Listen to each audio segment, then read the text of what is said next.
Assam association of আলবাৰ্টাই অলপতে new community centre মুকলি কৰে। কেলগেৰীত এই নতুন কমিউনিটি চেণ্টাৰটো মুকলি কৰা হয়। আসাম এছ'চিয়েশ্যন অৱ আলবাৰ্টাৰ প্ৰথম সভাপতি তথা প্ৰতিষ্ঠাপক সদস্য অৰূপ গোস্বামীয়ে মুকলি কৰে কমিউনিটি চেণ্টাৰটো। কানাডা আৰু ভাৰতীয় ৰাষ্ট্ৰীয় সংগীতেৰে আৰম্ভ হোৱা অনুষ্ঠানটি অসম সংগীতেৰে সামৰণি হয়। এই কমিউনিটি চেণ্টাৰক প্ৰবাসী অসমীয়া সমাজৰ সাংস্কৃতিক কেন্দ্ৰলৈ প্ৰসাৰিত কৰাৰ বাবে প্ৰয়াস কৰিব অসমীয়া সমাজে।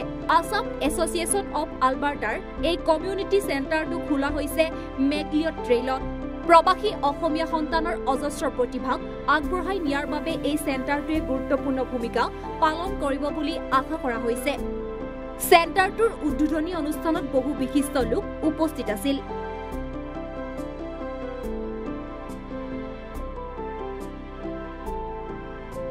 Bureau report, any Bharat 24।